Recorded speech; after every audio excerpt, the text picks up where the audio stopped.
Hello everyone, welcome to Shankar IAS. ಈ ಒಂದು ವಿಡಿಯೋದಲ್ಲಿ ನಾವು ಅವಲಾಂಚೆ ಬಗ್ಗೆ ತಿಳ್ಕೊಳ್ಳೋಣ. ಸೊ ಯಾಕೆ ಅವಲಾಂಚೆ ಅಂತ ಹೇಳಿದ್ರೆ, ಇತ್ತೀಚೆಗೆ ಉತ್ತರಾಖಂಡ್ ಅಲ್ಲಿ 33 ಜನ ವರ್ಕರ್ಸ್ ಅನ್ನ ರೆಸ್ಕ್ಯೂ ಮಾಡಿದ್ರು due to avalanche. So what is ಅವಲಾಂಚೆ?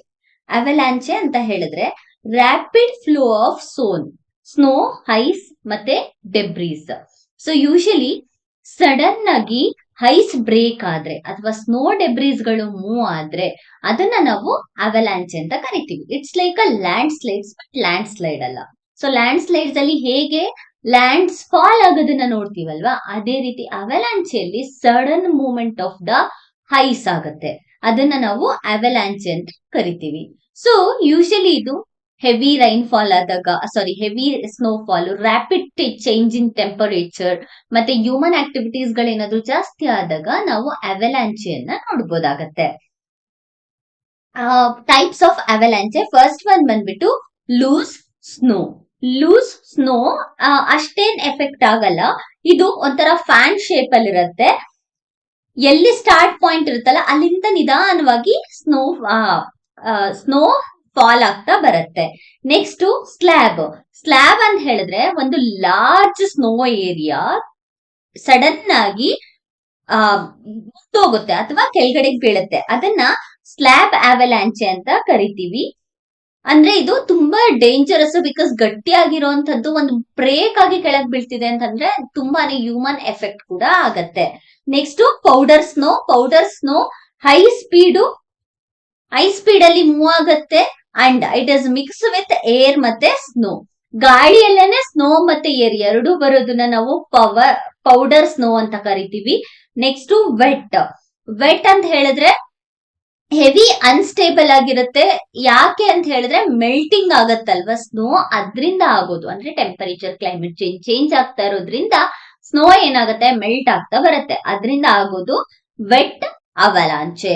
Next ice ಅವಲಾಂಚೆ ಅಂತ ಹೇಳಿದ್ರೆ ಒಂದು ಐಸ್ ಬ್ರೇಕ್ ಆಗಿ ಗ್ಲೇಷಿಯರ್ಸ್ ಇಂದ ಹೊರಗಡೆ ಬರುತ್ತೆ. ಅದನ್ನ ಐಸ್ ಅವಲಾಂಚೆ ಅಂತ ಕರಿತೀವಿ.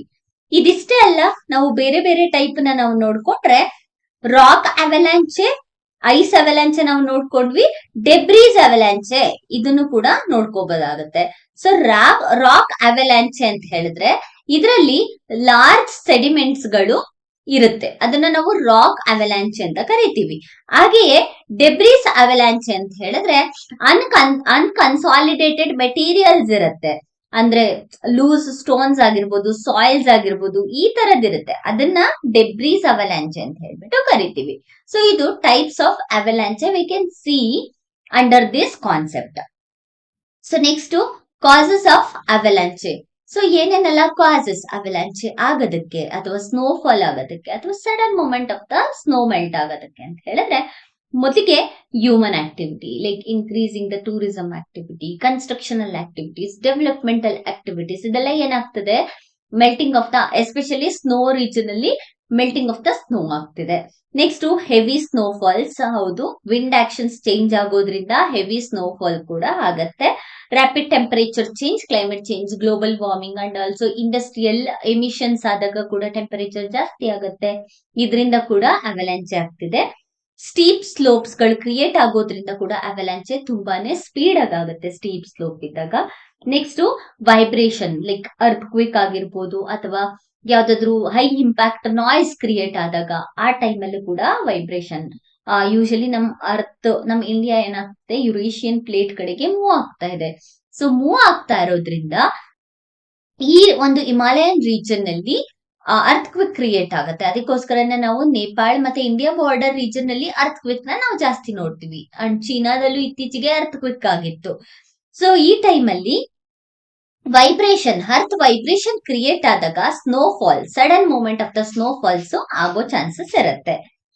ನೆಕ್ಸ್ಟ್ ಇನ್ನ ಉತ್ತರಾಖಂಡ್ ಅಲ್ಲಿ ಈ ಒಂದು ಅವಲಾಂಚೆ ಆಗ್ತಿರೋದ್ರಿಂದ ಉತ್ತರಾಖಂಡ್ ಬಗ್ಗೆ ತಿಳ್ಕೊಂಡ್ರೆ, ಉತ್ತರಾಖಂಡ್ ಹಿಮಾಲಯನ್ ಸ್ಟೇಟ್ ಅಲ್ಲಿ ಬರುತ್ತೆ. ನೆಕ್ಸ್ಟ್ ಅದರ ಕ್ಯಾಪಿಟಲ್ ಬಂದ್ಬಿಟ್ಟು ಡೆಹ್ರಾಡೂನ್ ಅಂಡ್ ಉತ್ತರಾಖಂಡಲ್ಲೇ ಲಾರ್ಜೆಸ್ಟ್ ಸಿಟಿ ಬಂದ್ಬಿಟ್ಟು ಡೆಹ್ರಾಡೂನ್.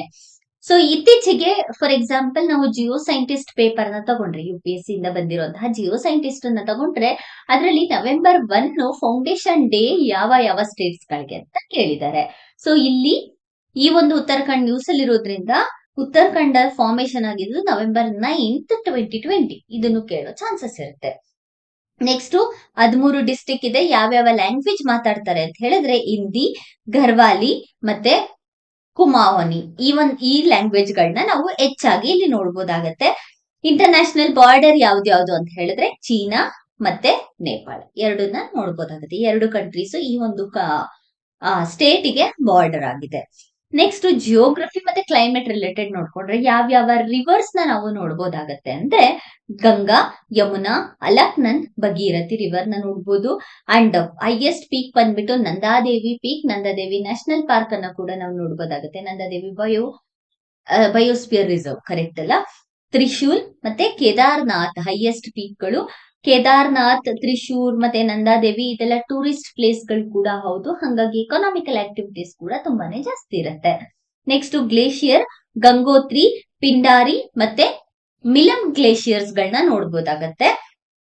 ಕ್ಲೈಮೇಟಿಕ್ ಅಂತ ಹೇಳಿದ್ರೆ ಪ್ಲೈನ್ ಏರಿಯಾ, ಮಿಡ್ ಹಿಲ್ಸ್ ಮತ್ತೆ ಹೈ ಹಿಮಾಲಯಸ್ ಕೂಡ ಇಲ್ಲಿ ಎಕ್ಸ್ಟ್ರೀಮ್ ವೆದರ್ ಕಂಡೀಷನ್ಸ್ ಇರುತ್ತೆ. ಸೊ ವೈ ಅವಲಾಂಚೆ, ಯಾಕೆ ಅವಲಾಂಚೆ ಆಗ್ತಿದೆ? ಕಾಸಸ್ ಗೊತ್ತಾಯ್ತು, ಬಟ್ ವೈ ಉತ್ತರಾಖಂಡಲ್ಲಿ ಯಾಕೆ?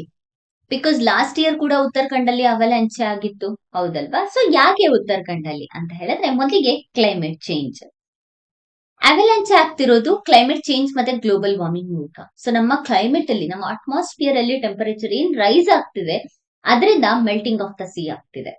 ಅಂಡ್ ಇತ್ತೀಚೆಗೆ ಕೇದಾರ್ನಾಥ್, ಬದ್ರಿನಾಥ್ ಈ ತರ ಪ್ಲೇಸಸ್ ಗಳಿಗೆಲ್ಲ ಟೂರಿಸಂ ಆಕ್ಟಿವಿಟೀಸ್ ಜಾಸ್ತಿ ಆಗ್ತಾ ಇರೋದ್ರಿಂದ ಏನಾಗ್ತಿದೆ, ಜನಗಳ ಸಂಖ್ಯೆ ಜಾಸ್ತಿ ಆಗ್ತಿದೆ. ಅದರಿಂದ ಇನ್ನೂ ಕೂಡ ಟೆಂಪರೇಚರ್ ರೈಸ್ ಆಗ್ತಿದೆ ಅಂಡ್ ಎಕನಾಮಿಕಲ್ ಆಕ್ಟಿವಿಟೀಸ್ ಜಾಸ್ತಿ ಆಗ್ತಿದೆ. ಅದರಿಂದ ಅನ್ಪ್ರಿಡಿಕ್ಟೇಬಲ್ ಈ ಒಂದು ಅವಲಾಂಚೆಯನ್ನ ಅನಾಲಿಸಿಸ್ ಮಾಡೋದು.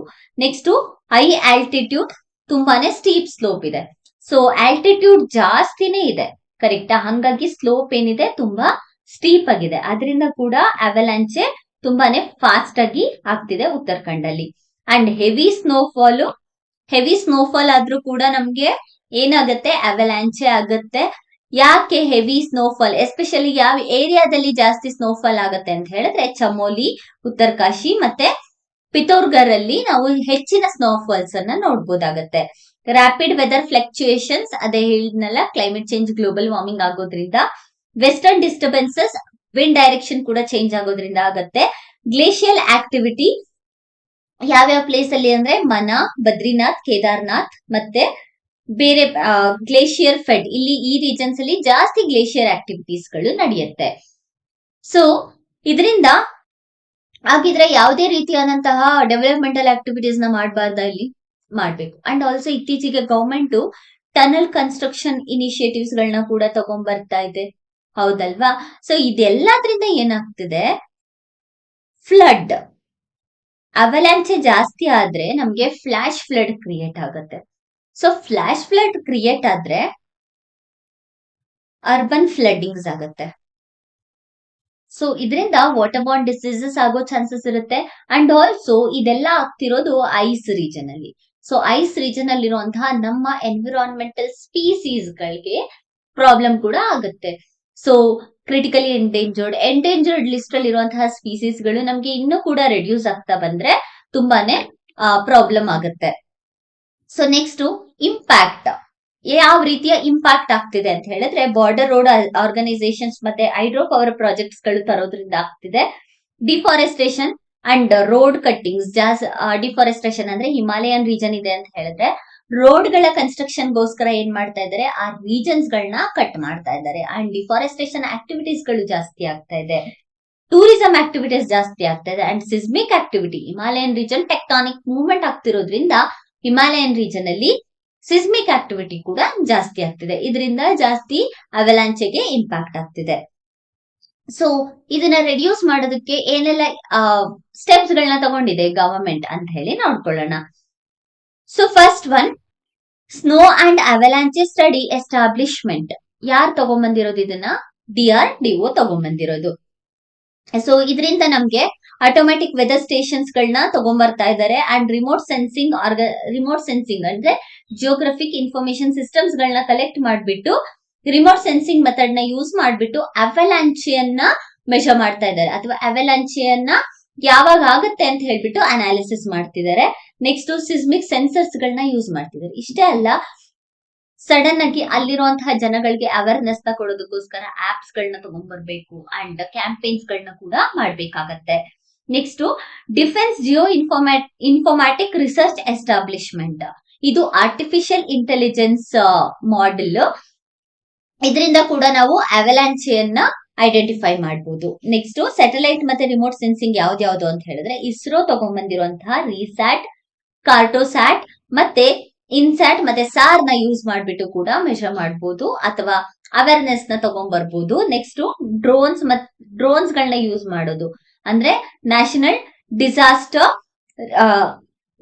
ಡಿಸಾಸ್ಟರ್ ರಿಯಾಕ್ಷನ್ ಫೋರ್ಸ್, NDRF ಅಂತ ಹೇಳಿದ್ರೆ national disaster reaction force.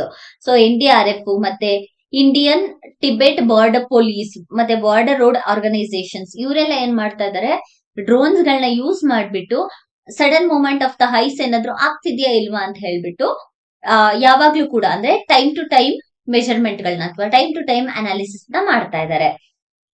So rescue systems ಗಳು ಏನೇನು ಅಂತ ಹೇಳಿದ್ರೆ, avalanche victim detector and also RECCO ಟೆಕ್ನಾಲಜಿಯನ್ನ ಯೂಸ್ ಮಾಡ್ಬಿಟ್ಟು ರೆಸ್ಕ್ಯೂ ಸಿಸ್ಟಮ್ ನ ತಗೊಂಡ್ಬರ್ತಾ ಇದ್ದಾರೆ. ಗ್ರೌಂಡ್ ಪೆನೆಟ್ರೇಟಿಂಗ್ ರೆಡಾರ್ಸ್ ಗಳನ್ನ ಕೂಡ ಯೂಸ್ ಮಾಡ್ತಾ ಇದ್ದಾರೆ.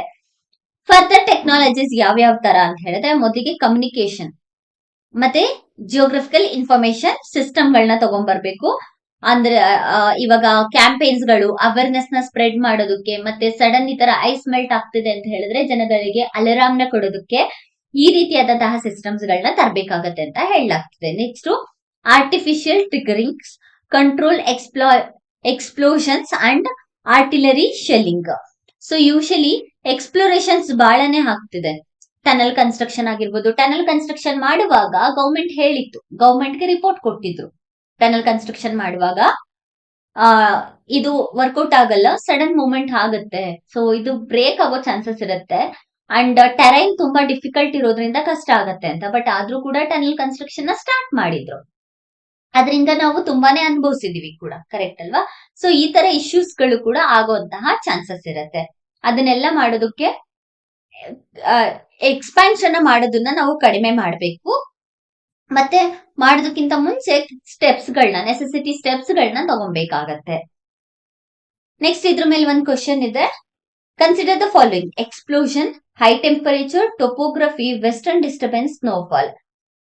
Which of the above are causes for avalanche? ಸರಿಯಾದ ಉತ್ತರ ಬಂದ್ಬಿಟ್ಟು ಆಲ್ ಆಫ್ ದ ಅಬೌವ್, ಎಲ್ಲದು ಕೂಡ ಕಾಸಸ್ ಆಫ್ ಅವಲಾಂಚೆ.